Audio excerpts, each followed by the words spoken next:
오늘도 클릭해주셔서 감사합니다. 구독과 좋아요 부탁드립니다.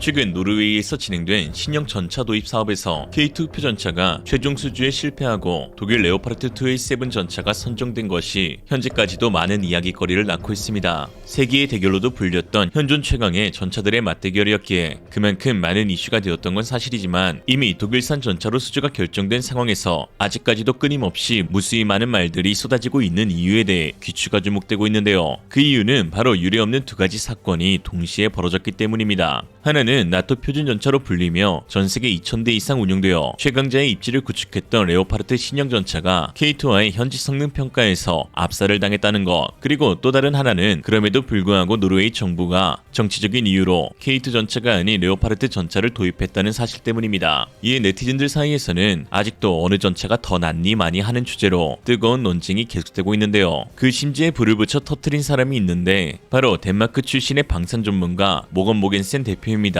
모겐센 대표는 현재 덴마크 밀리터리 장비 업체인 MED를 운영하고 있는데요. 노르웨이 성능 시험 평가 당시 현장에서 모든 과정을 지켜보았던 모겐센 대표가 자신의 트위터에 올린 한 글로 인해 유럽의 네티즌들은 깜짝 놀라고 말았습니다. 그는 11일 자신의 트위터에 K2 표전차가 노르웨이 설원을 질주하는 영상과 함께 이제 K2 전차의 노르웨이 시험 영상을 일부 공개하는 것이 가능해졌다며 K2 전차는 모든 면에서 경쟁사보다 우수했다라고 언급했는데요. 해당 소식을 접한 해외 네티즌들은 아주 발칵 뒤집혀졌습니다. K2 전차가 후보로 선정될 당시만 해도 들러리라는 비아냥까지 들으며 레오파르트의 성능이 압도적으로 우위에 있다고 여겼던 독일 및 유럽 네티즌들의 상식이 완전히 깨져버렸기 때문이죠. 그럴만도한 것이 레오파르트 전차는 그 뛰어난 성능에 한국에서마저도 레오신으로 불려오며 군더더기 없는 뛰어난 기본기와 기동성, 화력, 방어력, 사격 통제 장치, 전자장비 등 모든 면에서 3세대 전차의 표본이자 최강의 MBT로 불려왔었기 때문입니다. 더구나 과거 2000년에서 2010년대 밀덕판을 레오신교를 비롯해 독일제 무기가 빈번하게 과대평가되는 일이 찾아 독일 전차 이꼴 최강이라는 고정관념을 깨트리기란 쉽지 않았으며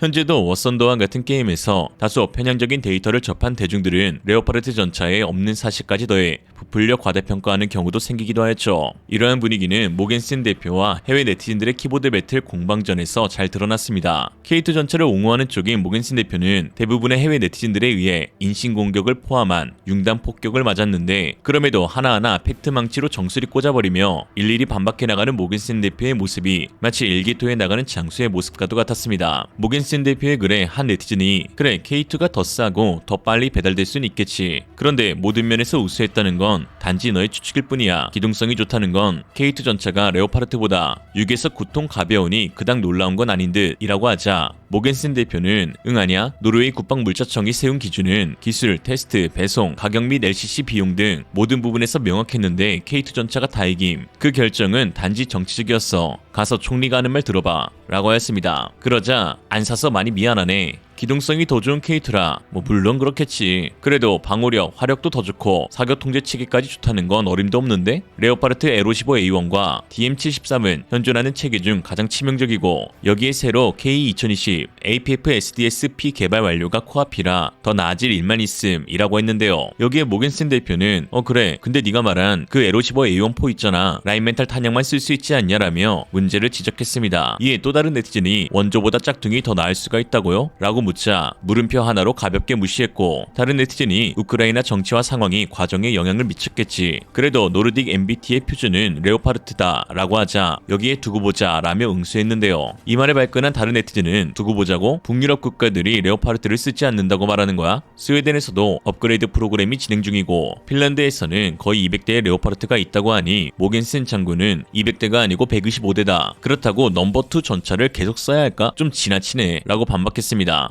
이를 지켜보던 스웨덴 출신 네티즌은 K2 전차는 산악지형을 지니고 있는 한국의 전장 환경을 위해 개발되었어. 그리고 레오파르트는 유럽의 평평한 대지를 위해서 개발되었지. 그러니 기동성 측면에서는 노르웨이의 K2가 더 적합하다고 생각해 라고 힘을 보탰는데요. 모겐센 대표는 여기에 네 말이 맞다. 그런데 하나 더 기억할게. K2 에노 전차는 시장에 나온 지 불과 7년밖에 안 된 4세대 탱크라는 거야. 레오파르트2 모시기 걘 40년도 더 된 3세대 플러스 탱크다. 개발 잠재력에서 끝남이라고 한 번 더 딜을 넣었습니다. 그러자 독봉이 오를 대로 오른 네티즌은 K2의 4세대 기술이 뭐가 있는데 결국 기술적으로 레오파르트 2A7 플러스와 완전히 똑같구만. 어떤 면에서는 레오파르트가 훨씬 더 좋다. 더 두꺼운 장갑을 가지고 있고 RH120 55A1 활강포는 최대 압력을 지녀 다른 경쟁자들을 능가하지 라고 했습니다. 이에 모겐센 장군님께서는 모르면 좀 배워. 롤프 이메사가 이렇게 말했지. 아날로그 기술에 기반을 둔 40년도 더 된 탱크. 그게 완전한 디지털 탱크와 정말로 비교가 가당키나 할 거라고.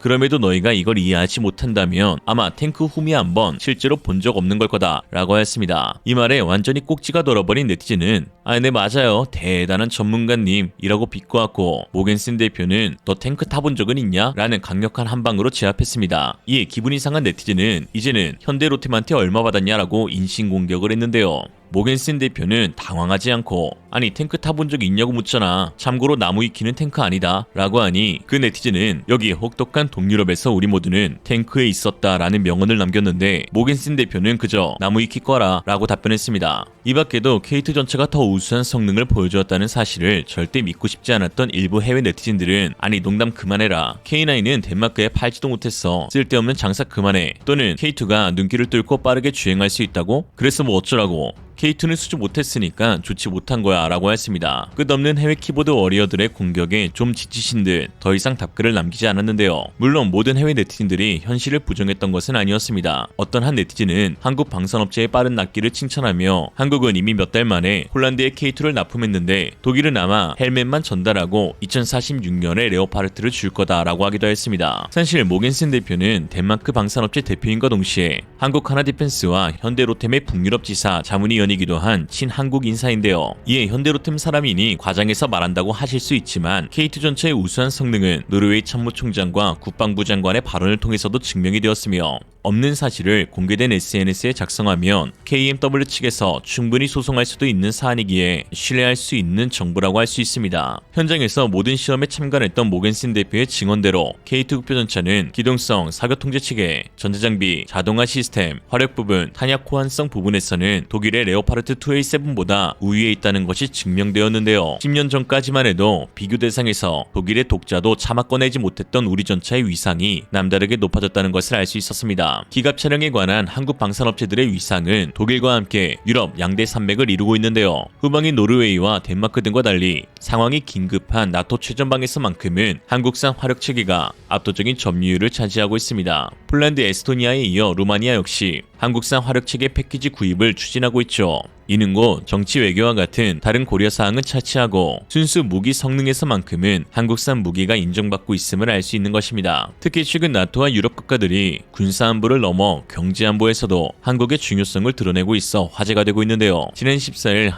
합동참모본부에서는 역사상 최초로 한국 나토 군사참모대회가 개최되었는데 이번 대화에서는 방산협력 및 안보 강화를 목적으로 양측이 정례회의의 필요성에 공감하면서 처음으로 개설되었습니다. 특히 지난 8월 나토 정상회의에서 한국 정부는 나토와 한국 간 군사협력뿐만 아니라 반도체와 원전과 같은 신흥 안보 협력을 강화하겠다고 밝힌 바 있는데요. 이는 전통적으로 군사안보에 국한됐던 협력 의제들이 이제는 안보와 경제가 합쳐지는 방식으로 복합화되어 가고 있기에 한국이 보유하고 있는 반도체 분야와 같은 첨단 기술을 바탕으로 나토 동맹국과 협의하겠다고 한 것입니다. 군사협력체인 나토에서 반도체 이슈가 다뤄졌다는 것이 의미심장한데 즉 현재 반도체가 안보 자산으로 인식됨에 따라 한국이 고유하게 가진 방산 반도체 역량으로 유럽에서의 영향력을 대폭 향상시킬 수 있는 기회가 찾아온 것이죠. 최근 세계 1위 파운드리 업체인 TSMC를 향한 유럽 및 나토 국가들의 우려의 목소리가 커지고 있습니다. 유럽 방산업체 사브의 CEO인 요한스는 유럽 폴리티코와의 인터뷰에서 TSMC로부터 반도체를 공급받는 것 자체가 매우 심각한 문제라고 언급했는데요. 그는 우리가 첨단 반도체를 대만이라는 한국가에 의존한다는 것은 정말 미친 짓이라며 공급망 다변화에 대한 목소리를 내었습니다. 대만에 대한 중국의 간섭과 침공 위협으로 인해 TSMC의 유럽 공급망이 위태로울 수 있다고 판단하는 것이죠. 영국의 새로운 총리인 리시 수낙은 1월 22일 차이나 리스크로 인해 영국의 대만 반도체 사용을 중단해야 한다고 촉구하기도 했습니다. 대만도 유럽의 손절 분위기를 잘 느끼고 있는데요. 최근 TSMC의 류더인 회장은 기존의 대만 이외의 국가의 반도체 공장 설립 반대 원칙을 깨뜨리고 일본과 미국 그리고 유럽의 반도체 칩 공장을 신설하기로 결정했습니다. 있습니다. 중국과 결부해 대만 반도체에 대한 리스크가 생겨나자 긴급하게 내린 결정이죠. 그러나 해외의 TSMC 공장들은 28나노 생산 공정으로 유럽 국가들에게 설득력을 주지 못하고 있는 데다 도리어 대만 국민들은 그동안 TSMC가 대만에 있는 한 중국이 함부로 대만을 무력으로 침공하지 않을 것으로 내다봤기에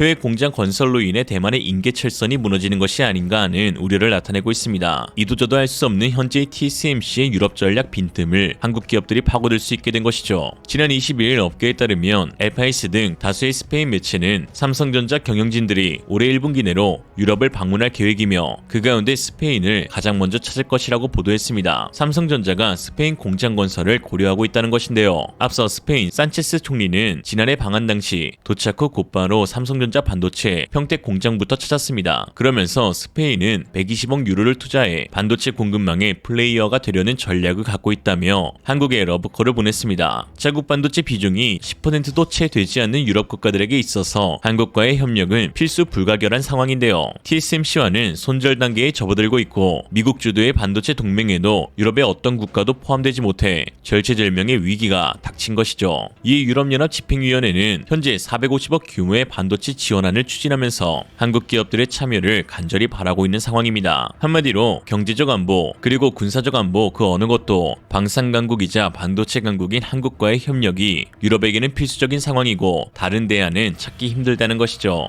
이러한 기회는 단순한 우연이 아닌 철저하게 미래를 그리며 먼저 준비했던 한국이기에 가능했던 것입니다. 이런 말이 있죠. 일본은 과거를 그리워하고 중국은 현재에 그쳐버리며 한국은 미래를 그려나간다. 오늘의 한 줄 평, 유럽에 대한 유일한 대안.